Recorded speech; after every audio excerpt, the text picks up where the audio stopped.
Imagine a chamber sealed for 3,000 years. The air inside untouched since the day a boy king was laid to rest, wrapped in linen, crowned in gold, and entombed within enough treasure to buy a kingdom. Outside, the world forgot him. His name was erased from monuments, his story buried beneath the politics of gods and men, until one day in 1922, a chisel struck stone in the Valley of the Kings, and history exhaled a cloud of ancient dust. What followed wasn't just a discovery, it was an obsession, death, and the rebirth of a legend. The House of Six presents Dynasty, Death, and Dust.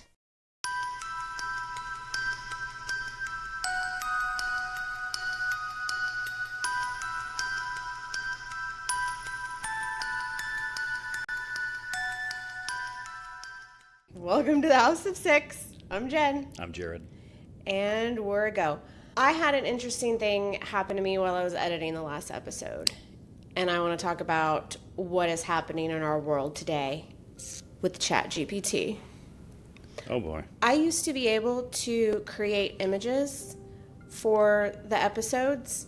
And as long as it was a person, a historical person, I was allowed to create images of them. And ChatGPT and all major AI companies no longer allow that. You cannot create images of anybody from any time in any capacity. And even if I try to game the system where I'm like, well, create a generic man that looks like John Christie when he would have been 18 and joining the army for World War II. And they were like, absolutely not. No go. Okay. Which I have to appreciate that from the sense that even though there are some videos out there of people that I don't like, still wrong. Like all the deep fakes, and it's just not right. You shouldn't be doing that. Not you. You don't create anything on AI. No. So that means you're changing to no more images. Is that what you're telling everybody? Well, I can do it if I set up my own, like a GPT, but that takes, and then I can just base it off of anything you can find off of the internet, and I can host it myself, but that takes time and money. I don't have any of those things right now.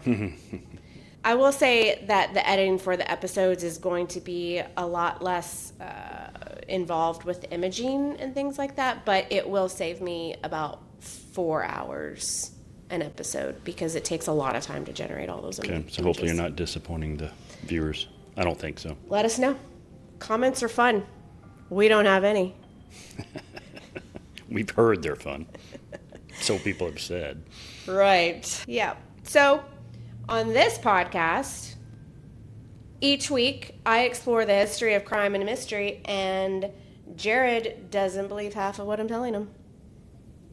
I believe it. I probably forget half of it. This is like a joke. I probably forget half of it. Like, you're not funny. You're not being funny. Oh. You're supposed to be funny. I said I was forgetting half of it. You want to say that again then? No. No. Do it again. Nope. Nope. It's not authentic if we change it. Now, is it? Anyways, this week, babe, I am so excited to talk about this, and he is not going to be excited. I hope it's like not as bad as the Roanoke situation, which will now go down in history as the most boring episode that never aired. In any event, we are going back to my favorite time period. What is it? Go. Wow. Roman Empire. Well, you're close, but no. There was an internet thing that went around that women were asking men how often they thought about the Roman Empire. And most men were like, every day, once a week, whatever. I know, true story. And this one, we're going back to ancient Egypt. That was mad. Yeah. We have to? Yeah. You know how often I think about ancient Egypt? A lot. Maybe not every day, but every 2 days? Yeah. Totally. Well, apparently I've got to reevaluate my life and think about the Roman times a little bit more. Do you have a favorite time period? Today. This is as riveting as it gets. No, people. no. It wasn't that far back, right? It's called it 100 years, right?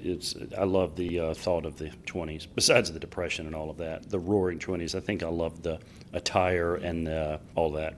You could wear like a, I don't know what the hats are called. Yeah, you don't like me in a hat, so because I'm bald. I like it when you wear the newsboy caps. Okay. Those are cute. Okay. Those are cutie. Thanks. All right. So, buckle up. We're going to dig in to ancient Egypt. Mm-hmm. And you know what this means? We get to talk about my favorite person on the planet, Mr. Dreamboat, Dr. Zahi Hawass. Is he here? Oh my God. Would that be amazing? I'd be like, oh. I've got a surprise I didn't tell you about that anyway. No, he doesn't know who I am. No. He doesn't care. He's too cool for school for that. Okay. We are going to start in 1922. So apparently we're going back to when you were living in your heyday and we weren't alive. But we are going to go back to 1922. And before this, there were some major finds that were happening in Egypt at this point in time in the Valley of the Kings. So before this, discoveries include KV 46, which was the tomb of Yuya and Thuya. They were discovered and found neatly intact with chariots, furniture, jewelry belonging to the queen. Very interesting things there. I can tell how excited you are. Yeah. I was thinking about their names. I was still on the Uya and Huya. Or Yuya and Thuya. Yeah, there you go. I don't know if I'm saying these names right, so. Sounds fun. KV 54, which was found with the embalming cache of Tutankhamun. I'm going to say it like Dr. Zahi was from now on, so okay. I can't help myself. Okay. This is what is happening. KV 17, this is a big one, the tomb of Seti. One of the most elaborately decorated tombs in the valley. Big, big deal. KV 34, which was the tomb of Tutmos III. Really cool. This one included the Amduat and a unique layout showing varied symbols of the valley's design. Amduat means that which is the duat. They know they know what to do here. Silver tongue. And the duat is the Egyptian underworld. Not like hell, right, but the journey through what would be hell onto the other side. And this was basically the Pharaoh's illustrated guide to the afterlife. So it was a real big deal, this discovery. Okay? I'm in. The tomb of Amenhotep II, which had royal mummies, which is not a common find in tombs. Because we'll talk about what the British people did with tombs, and it's really fucking weird. Yeah.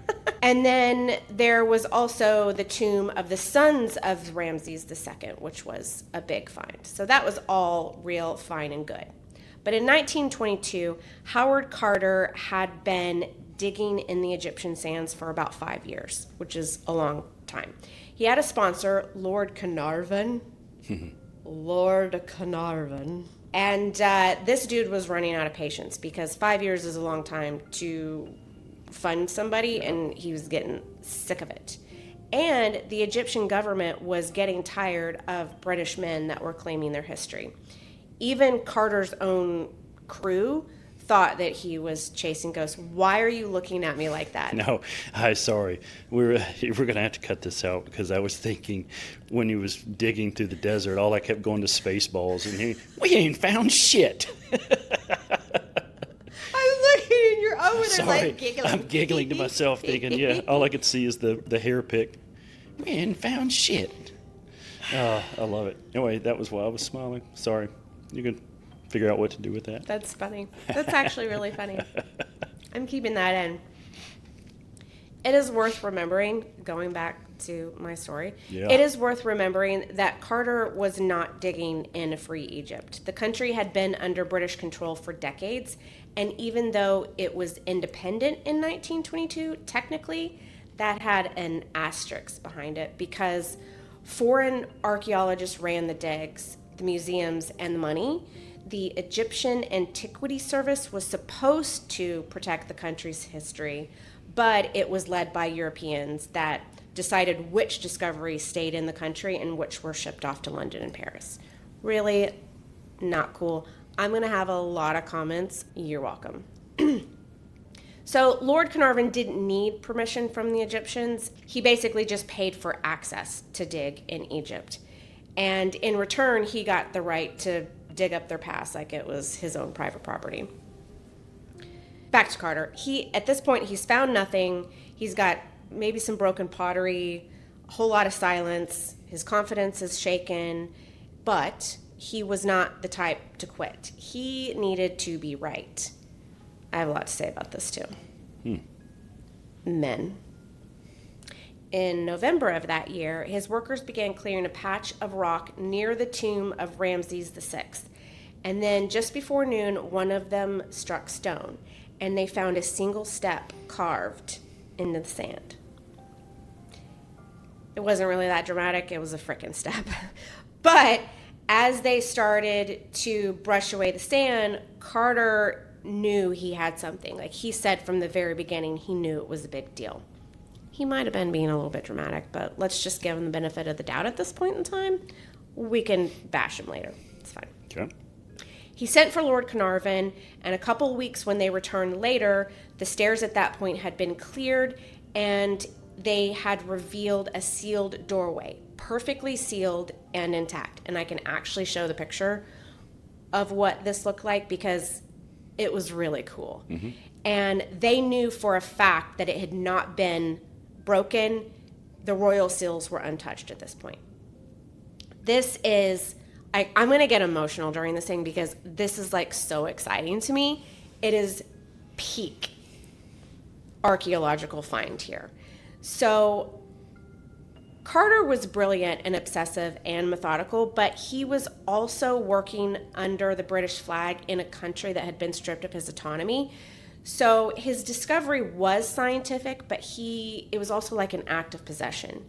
He was claiming this find. And when it came time to open the chamber, he made a little hole in the plaster and lit a candle, leaned close, and peered inside.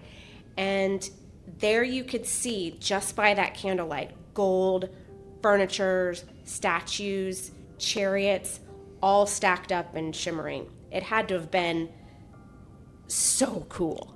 So cool, you'd be flipping out. Like, no, you, I mean, like, anybody would be flipping out. This is something that you rarely would find because the tombs prior to this point, most of them had already been looted. Right. The mummies were gone. The gold was gone, obviously, probably melted down and turned into something else.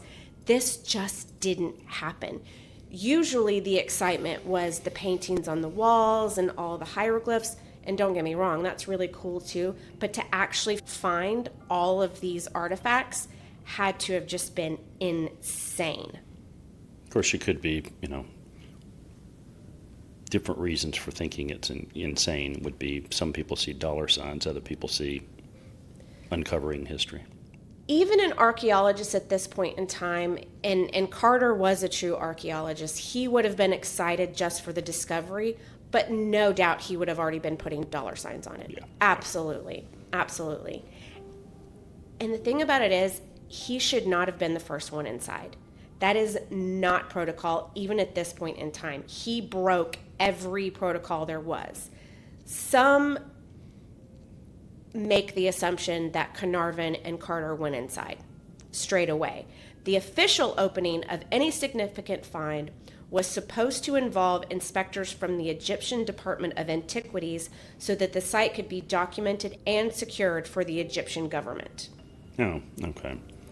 I was thinking, do you send Tom over there that's been digging this trench? You're like, hey, we're going to send you in first because we don't know if it's like Raiders of the Lost Ark shit and you're going to get harpooned or your face melts off because you touched the piece of history.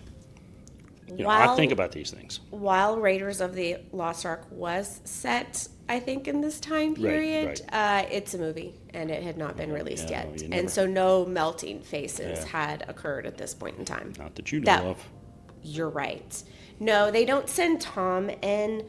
They're supposed to send the government in. Oh, okay. Because remember, the British and other countries had been going in there and stealing Egyptian artifacts. So the government should have been there to document it so that they couldn't. But Okay. I don't think the British cared about that. Right. Can you imagine, though, this sealed chamber this air in this sealed chamber had not been breathed by a human in 3,000 years? Yeah. You can like hear it when you open it. Oh, see? Yours sounds better. I was getting like eerie when it opens up. See? I can do this all day. I'm here for it.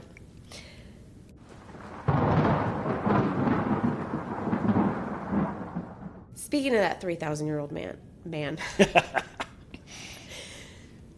Speaking of that 3,000-year-old heir, let's go back to the Boy King's world. More than 3,000 years, around 1330 BCE. That's a long time ago, yo. Yeah. Egypt was powerful, wealthy, and let's face it, is a little unhinged.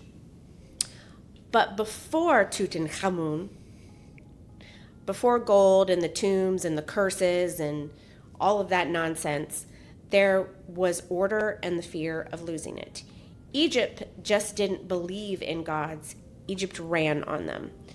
The Nile River was a predictable mirror in the world of chaos.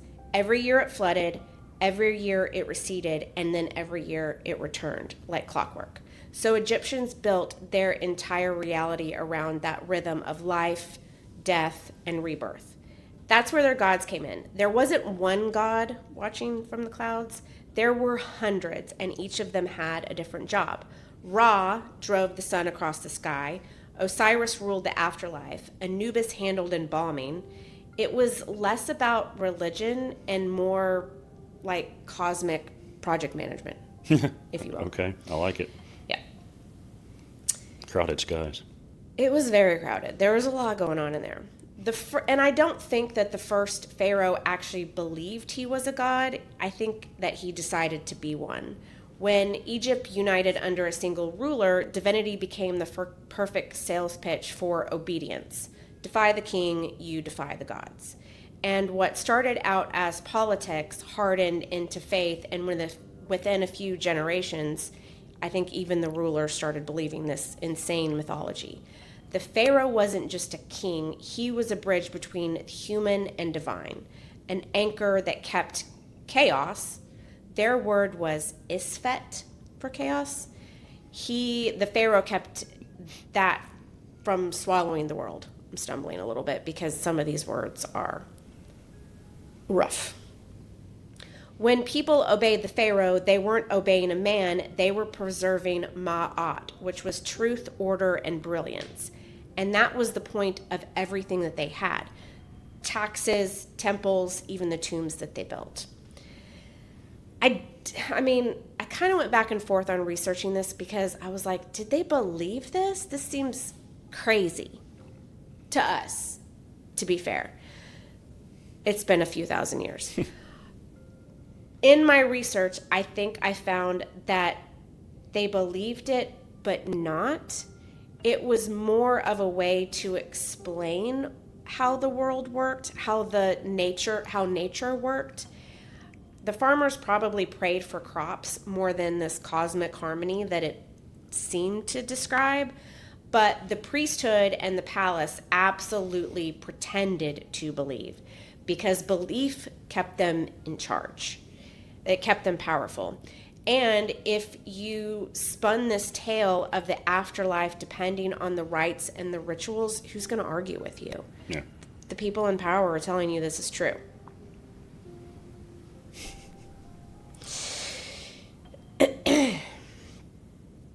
So for 2,000 years, this system held strong. Pharaohs rose, gods multiplied, and the Nile kept coming back. And this is how they justified all of this.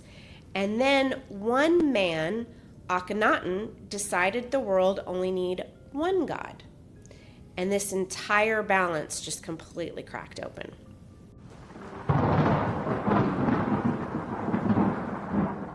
Tutankhamun was born into a dynasty that had nearly destroyed itself. His father, Akhenaten, had done the unthinkable. He told Egypt there was only one God, and it wasn't Ra nor Osiris, just Aten, which was the sun disk.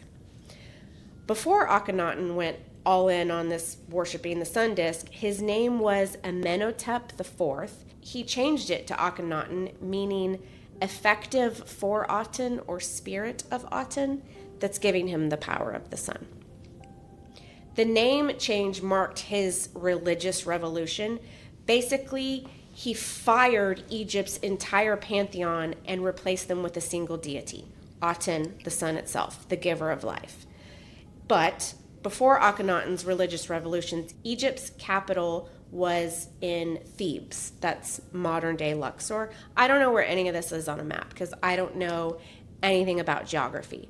But it's in Egypt, which is in Africa, and the capital is Thebes. He moved the capital to a new city called Akhenaten, which is modern-day Amarna, and began erasing the name of Amun from monuments across Egypt. And it went over about as well as you'd expect. People were outraged, they were scared, they were frightened. He didn't just shut down the temples, he was erasing other gods. Here's the real problem. By the time Akhenaten took the throne, the cult of Amun had become almost a state within a state.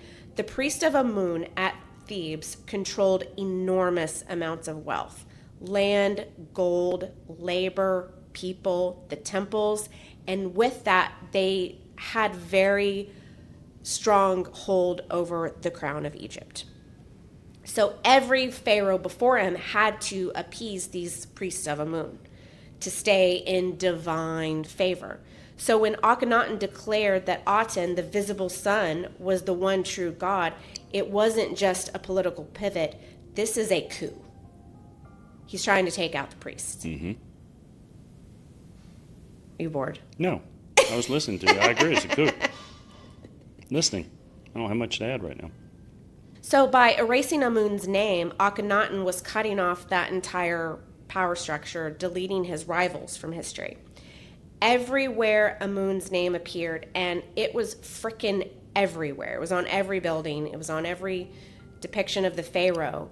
Workers were ordered to chisel it out, which is effectively of removing it from written history. And this was something that pharaohs did all the time. They chiseled out old pharaohs. They chiseled out people that had political power that they didn't want anything to do with, and essentially that erased them from history.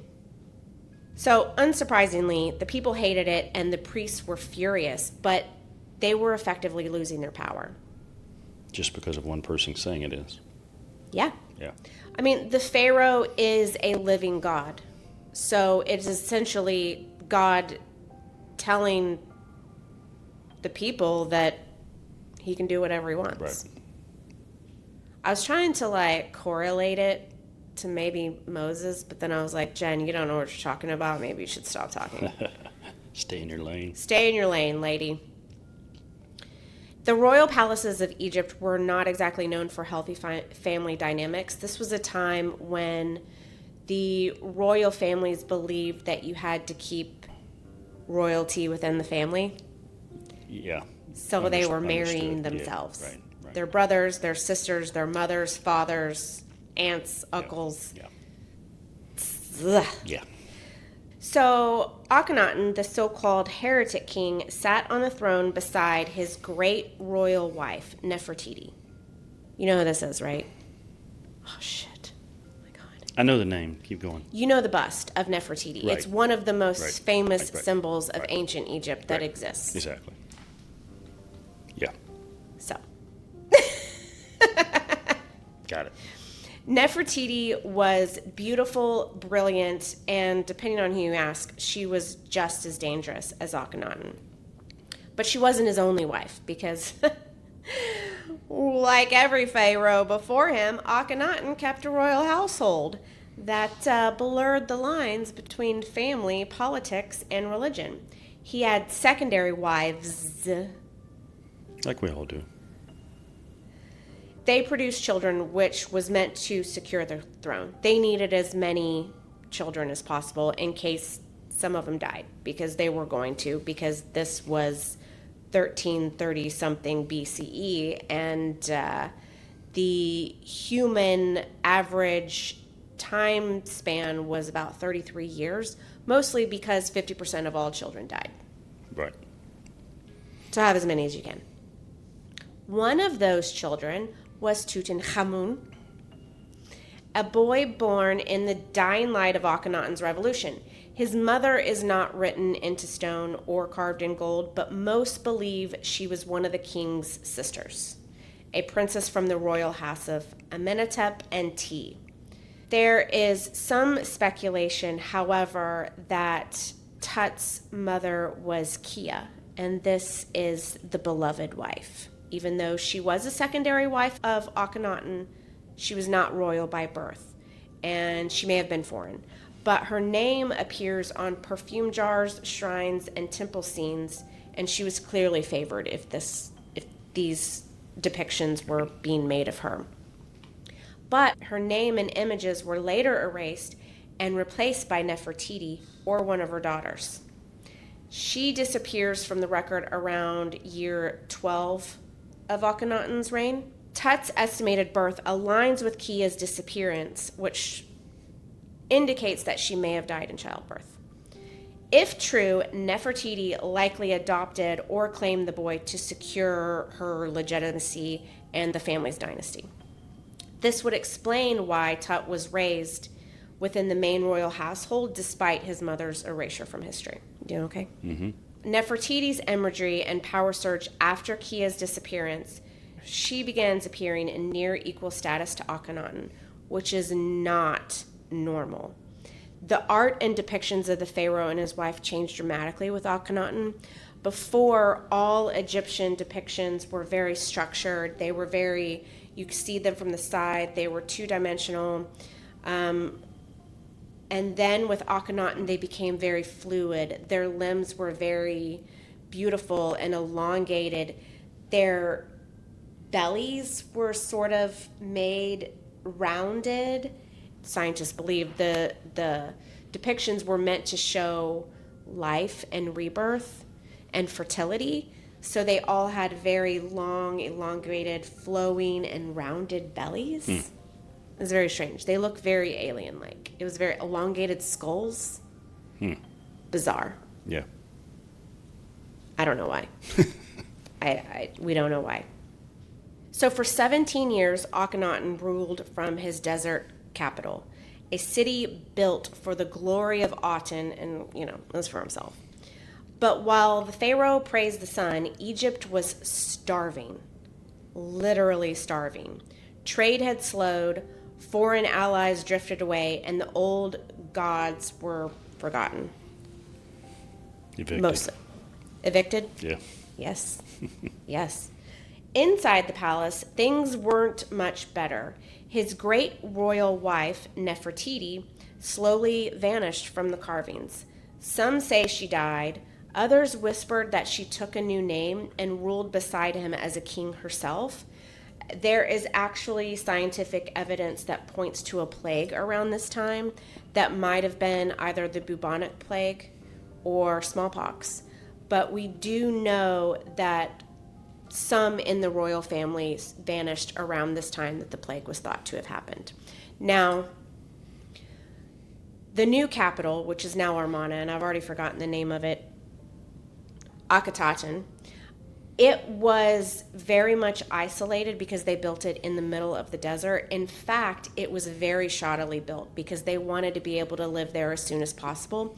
So it was built with very small limestones that were easy to carry, not like the big, huge limestone blocks that you see. Yeah. So it was very shoddy. It was painted, made to look, essentially it was a facade that was made to look rich, and it was very cheap. It was like a movie set, essentially. And it was crumbling. It started crumbling the moment that it was built. And so even though it was very well isolated, there were still courtiers that were traveling to and fro at this point in time, so they very well could have brought plague with them from the larger cities. In any event, Nefertiti disappears from the official record. I don't know about her crowning herself as pharaoh and ruling along with Akhenaten, because I don't think there's any proof of that. I think people just want to think that because she is, in all of her depictions, she was beauty personified. Right. And I think people want her to have lived. Okay. But she was a human, so she probably died. Probably. Just saying. There'll probably be more evidence of the other, if not. I would think so. Yep. I mean, she just essentially, they stopped drawing her picture on the wall. That's a good indication that she died. Yep. But there is no record of it. By his 17th year on the throne, Akhenaten was alone. His crappy city was half built. His god was only half believed. And then he just fades off into the sunset. His reign ends. There was no funeral stela. There was no grand procession. Just his name that was quietly erased from the record.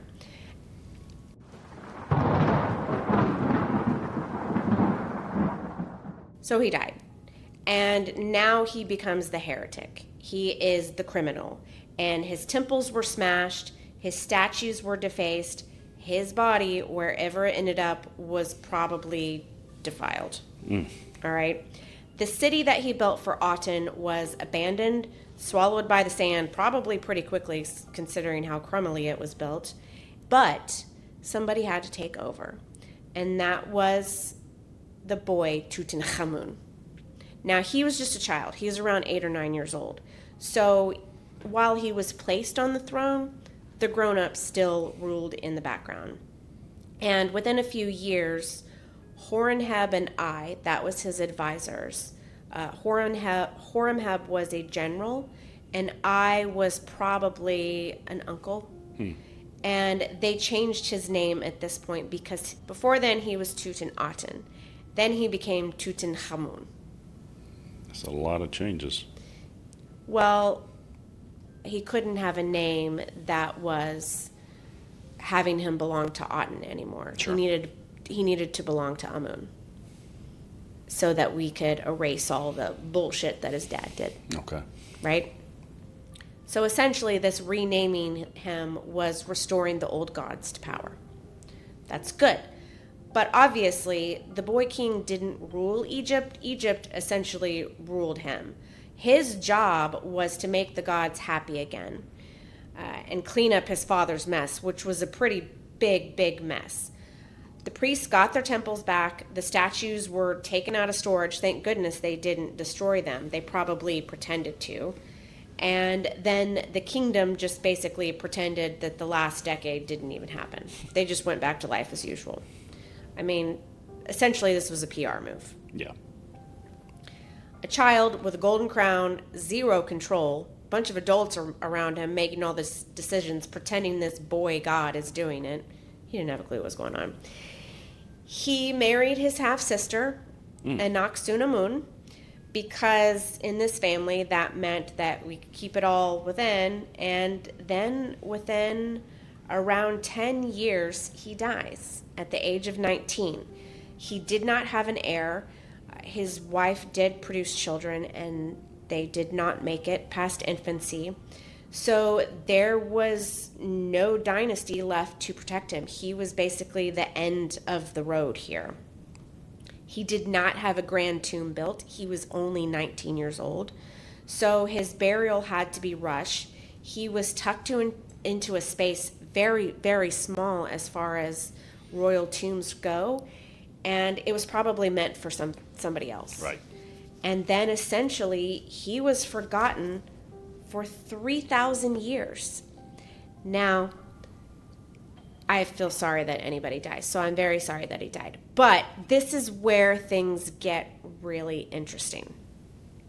Because for a time, Tutankhamun's name was spoken in whispers, and then not at all. His successor erased him from history, and essentially his cartouches were chiseled off of temple walls. His image was scraped from statues.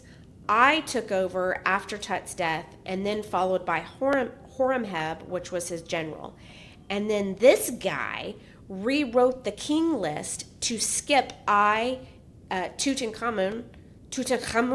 and I completely, so that they show that Horemheb rules directly after Akhenaten, so that he can be the hero that brought Egypt back to the gods. Master plan. Oh, he was good. Really proud of you with these names.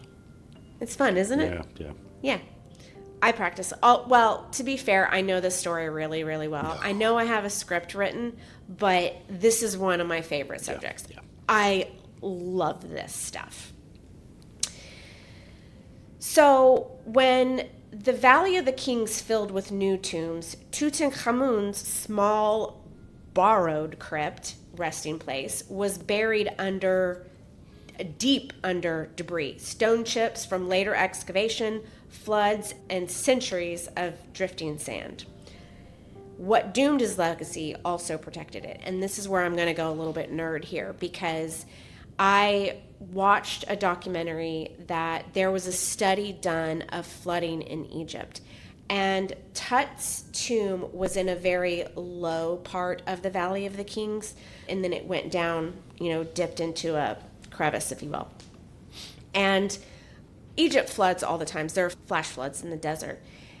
But the way that this tomb sat, and with all of the flooding that occurred, it is believed that shortly after his burial, there was a huge flood. And it essentially buried it immediately beneath the sand. Right.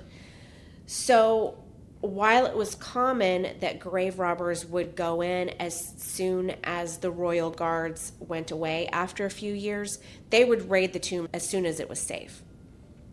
But it is believed that a flood happened shortly after his death so that nobody knew where it was. Yeah. It literally was forgotten and disappeared. Right. That makes sense. That's so cool. Oh, I did write an explanation for it. So the valley floods every few decades when rare desert rains hit the cliffs. Runoff pours down the wadi, which is a dry valley. Mud, rock, silt goes down, filling all of the crevices. And because Tut's tomb sat low in the valley floor, it just immediately covered it. So grave robbers came and went for centuries, breaking into tombs big enough to find. Tut's was too small, too low, too forgotten.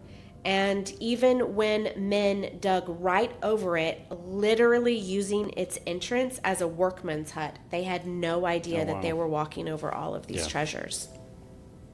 So his insignificance, in a way, saved him. Right. For 3,000 years, the Valley of the Kings slept, its walls shifting, its secrets were sealed, until 1922 and Howard Carter shows up. We're back in 1922. That was a terrible shift. We got Howard Carter. He's kneeling in the sand. He's got his chisel. He's got his candle. He's looking in this little tiny hole, probably breathing in spores from 1333 BCE. I don't know. Behind him, Lord Carnarvon is probably just rubbing his hands and twirling his mustache like a villain. But when Carter widened the gap and peered inside, he immediately spotted gold flickering in the flames. Furnitures, statues, chariots, all propped up against these walls. He later said he saw wonderful things. That's what he said. This is a quote right there. And, not wrong. These were absolutely wonderful things. But I have to say, and this is where we're going to think about this for a little bit, this is not just discovery, this is trespass. How do you feel about these discoveries that are digging up? Is this desecration and grave robbing? Overall, it is. It is, but we as human beings do this to all of our history. We do. So I do agree with you. I think that it is. I don't know about desecration because I don't believe in that. Yeah.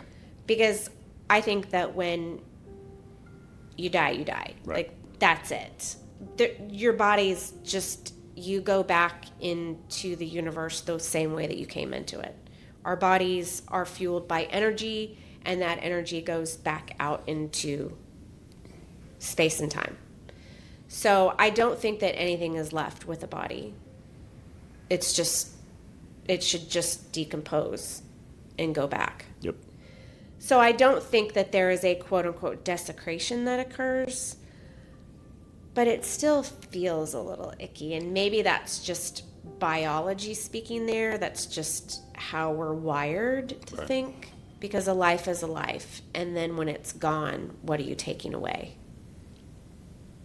But also history and science. And I want to know all the things. Well, that is why people do it. It's why we do, again, it's why we do this with any part of our history. We're always going to continue to disrupt and, unearth things or touch things that we not necessarily should.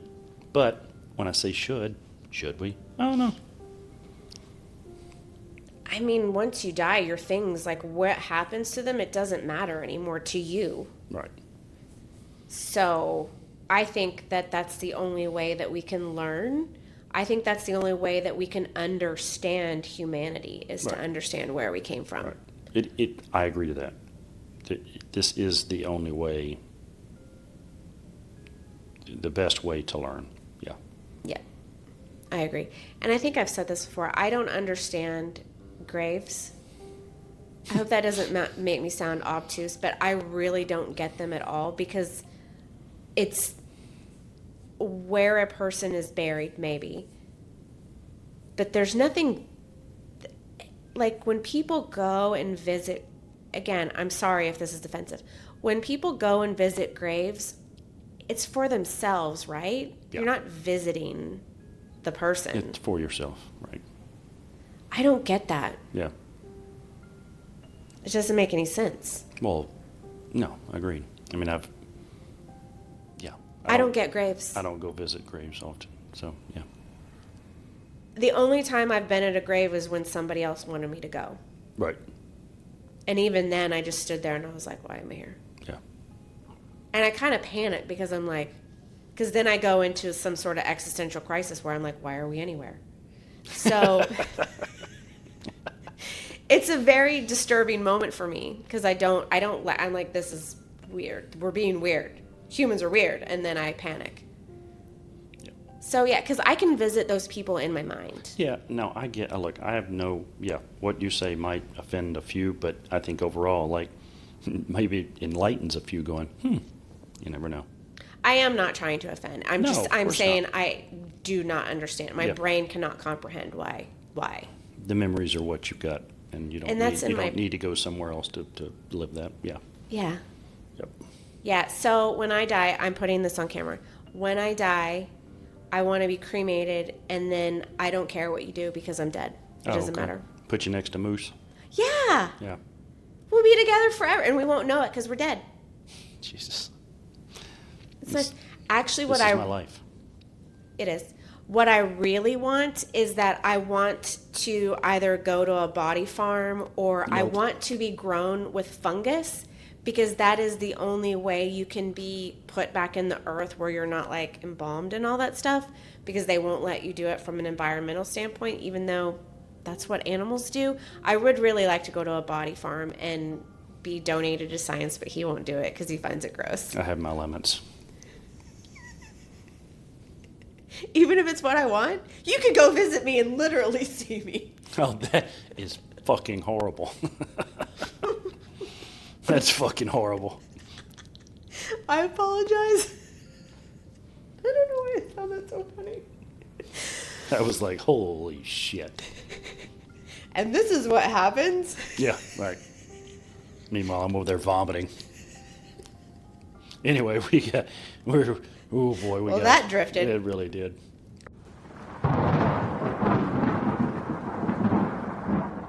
All right. So back to Tut and Carter with his discovery, with his flickering little light.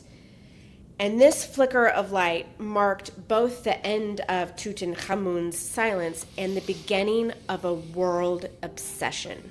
Rightfully so, because it's cool as hell. So within months, the story became legend. Reporters called it the greatest find in history. They're probably not wrong here. Photographers posed with the artifacts, and somewhere between the reverence and the greed, the boy king became a brand. Tutankhamun was famous again. Oh yeah. For all the reverence Howard Carter claimed to have for Tutankhamun, his preservation methods were destruction. Awesome. When he and his team began examining the mummy, the body was fused to the coffin with thick layers of embalming resin. It wouldn't budge. It had hardened to rock. Instead of stopping, they took the mummy out into the sun to heat it up under the sun, pried it apart. They even poured hot wax to try to loosen the layers. And the result? The remains were cut to pieces. His ribs were broken, limbs severed, and jewelry was ripped from his skin. Pretty bad. Talk about desecration. That's horrifying. Now, in fairness, and I'm going to give a tiny smidge of fairness, archaeology in the 1920s was still half of a treasure hunt and half science. They didn't even think about what if future generations would want to study these things. I understand that, but that's still pretty stupid. That's horrifying. To do that, this is still a human body. Yeah. Have some respect, Carter. Documentation mattered, but so did spectacle. And Carter was under enormous pressure to deliver both. The world wanted these wonderful things he had found. The sponsors wanted proof, and they wanted return on their investment, of course, and they also wanted the immortality that this find was going to give them. So basically, they bulldozed a pharaoh for a photo op. Gross. He also trampled the floor, rearranged artifacts for photographers, and cut the boy king's body into sections to fit into boxes. What's in the box? Sorry. A head. It's in the box. Spoiler. That's again, Seven. Ridiculous. Oh, a head in a box? No. Or what Carter did? Yeah. Oh, you better It's believe ridiculous. it. You better believe it. Now, I will say, this is not malice. It was basically ego disguised as preservation. We need to get this to the lab so that we can study it. But in the meantime, let's just rip it apart to get it to the lab. Right. And then walks in the curse. Because you can't have a story about mummies without a mummy's curse. Within months of the discovery, Lord Carnarvon was dead from mosquito bite turned septic. Now that's a weird one, all right? The press called it vengeance from beyond the grave. And then other deaths followed. Assistants, relatives, even a pet canary was reportedly eaten by a cobra. Okay. And that is tabloid horror for you, because when canaries get eaten by cobra, that's called nature. And when a man dies from a septic mosquito bite, it's probably because he didn't wash properly. All right? Statistically, the so-called curse victims lived as long or longer than anyone else in the world at this point in time. The deaths were attributed to infection, age, and coincidence. So this curse was mostly a mix of the toxic 3,000-year-old air that they were breathing. That's what I was thinking. That was later to find desert bacteria, and 1920s hygiene, which was not very hygienic. Also, you are in the desert. It's hot. People sweat. There's dirt. Dirt has bacteria. Sweat gets it in your pores. Guess what? You're dead. Shit, that escalated quick. It really did. Don't go to the desert in the 20s. You are welcome. But this myth, this curse, it sold newspapers. And what do we think about newspapers trying to sell stories making shit up? Well, as humans, we love it. As Jenn, We think it's bullshit. So anyways, you don't want to talk about your wife being absurd? I can see it on your face. No, you have a I'm very good. indulgent smile I'm on your good. face. Like, this I'm is good. my wife. No, I'm Yep. good. I love you. Yep. Yep. I love you too, bud. Yeah. Yeah. All right. Carter and Carnarvon disturbed the one tomb that history forgot and then acted surprised when they got blamed for it in the headlines. Duh. The gods didn't punish them. The frickin' press did. Tutankhamun's tomb had survived heresy, flood, and time, but nothing in 3,000 years could compete with the curse of humanity. I wrote that down. You're welcome.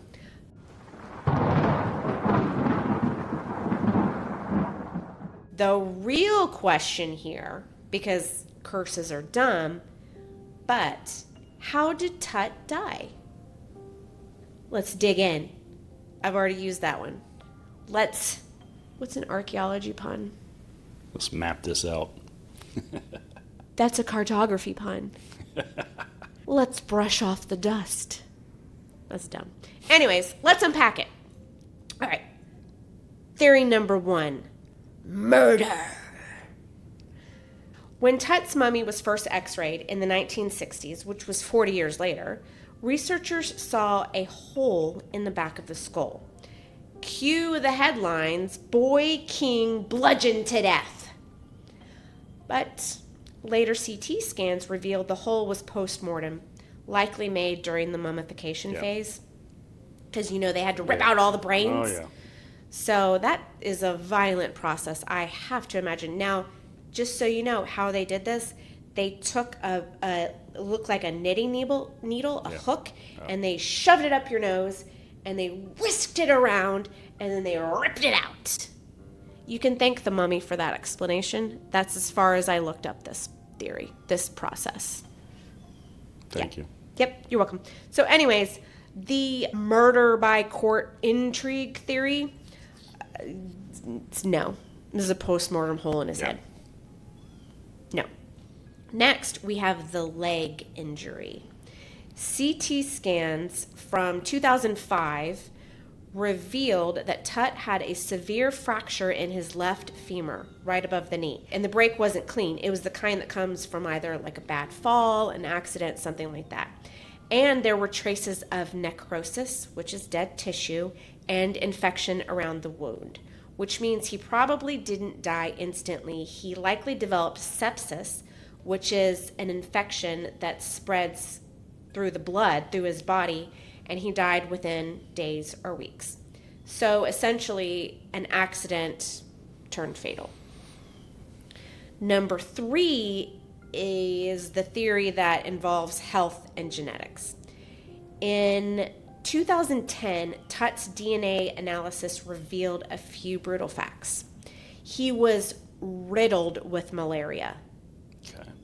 Not once, but multiple infections. And this is something that he would have dealt with chronically throughout his life once those infections occurred. He had congenital deformities that included a clubfoot, scoliosis, a cleft palate, and possibly bone necrosis in his left foot. Noted here, his parents were full siblings. Yeah. That's what I figured. So that adds some genetic weakness there to the theory pot, if you will. So you combine those conditions, you've got a sickly teenager who was probably unable to walk without assistance and carried or driven most places. So however he fell, or if he fell, his immune system was already failing him. Yep. Now we have another myth, and this kind of feeds into the boy king myth, if you will. But because there were so many full chariots that were found in his tomb, there were 6. There were also arrows, bow and arrows, and pictures of him depicting him hunting and out doing chariot sports, whatever those are. I didn't live in ancient Egypt. But from the very beginning, there was a theory that he died from a chariot injury. He fell off a chariot during a hunt or a game, and he was crushed, and that's how he died. Now, here's the problem, though. He had a club foot. He had scoliosis. He had necrosis in his bones, and there was a femur fracture, but a chariot injury would probably come with additional crushing blows. Tut also had over 130 canes and walking sticks in his tomb, many that showed signs of actual use with worn handles and uneven tips. That's not a ceremonial prop, perhaps like the chariots were. This was a day-to-day mobility aid, and it points a picture of someone who limped and probably couldn't stand for very long and was most likely in pain. The chances of him being on a chariot, get the fuck out of here. No, he was not. So the chariots were probably propaganda of health and, depicting this virile boy king that was ruling the world, because that is what the Egyptians wanted to see. They would not have wanted to see this crippled, sad pharaoh that couldn't walk to his throne. They would want to see power and virality. Also, I don't know if I'm supposed to use the word crippled. Is that a bad word? No. Okay. But what probably happened, given his conditions, he could not have ridden a chariot standing up. He might have been transported in one or sat in one for ceremonial purposes. The leg fracture, due to his weakened condition from malaria and genetic issues, he could have just stepped off a curb, not a curb because we're in ancient Egypt. He just could have stepped off a step wrong and fractured his leg, developed sepsis, and essentially died from infection because of a leg snap. That's sad. That's really sad.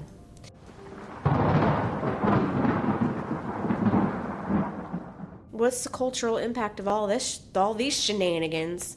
We went back 3,000 years. We talked about Lord Carnarvon and Howard Carter desecrating graves and tombs. Here's the deal. For centuries, Egypt's story has been told by foreigners, collectors, explorers, and gentlemen with pocket watches and chisels. They cataloged the goods, stole the dead, and called it discovery. But today, the voices telling Tutankhamun's story finally belong to the people that inherit it. And this is when I'm going to get teary-eyed. I'm sorry. Okay. Yeah. Modern Egyptologists get a grip, Jenn. Stupid. Getting all teary. God. Modern Egyptologists like Dr. Zahi Hawass, Egypt's former Minister of Antiquities, have led the charge to reclaim their country's narrative. I am getting teary. Hui. Hawass, his big flamboyant hat and all his vigor and vim, has spent decades excavating, documenting, and protecting sites like Saqqara and Luxor. Now, here's the deal. Dr. Zahi Hawass is very blunt. He's a polarizing figure, but he is relentless, and he has been helping bring Egypt's mummies home. He's always yelling. He's always in front of the camera. He is loved and hated by a number of different people. I can see why people don't like him. His political activities are questionable at best, but nobody can doubt what he has done for Egypt and how he has changed Egyptology. He has made it cool. He is the Indiana Jones of Cairo, minus colonial guilt. So, love him or not, he redefined Egypt and he brought it back to the country and took it away from the West. And that's really cool. And that's a story that's still unfolding. At Saqqara, which is an ancient necropolis near Cairo, teams are uncovering hundreds of new tombs even today. Sealed coffins, mummified animals, scrolls of the Book of the Dead that have been untouched for a millennia. Many of these digs are led by Egyptian archaeologists, men and women whose grandparents, many of their family carried stones for Western expeditions. So that is just some cool shit right there. And each discovery adds another thread back into the tapestry that Akhenaten nearly tore apart, and that Carter, accidentally or not, made immortal. From Thebes to Amarna, from Luxor to Saqqara, the sands are still moving, and we're still rediscovering, really, and correcting the record.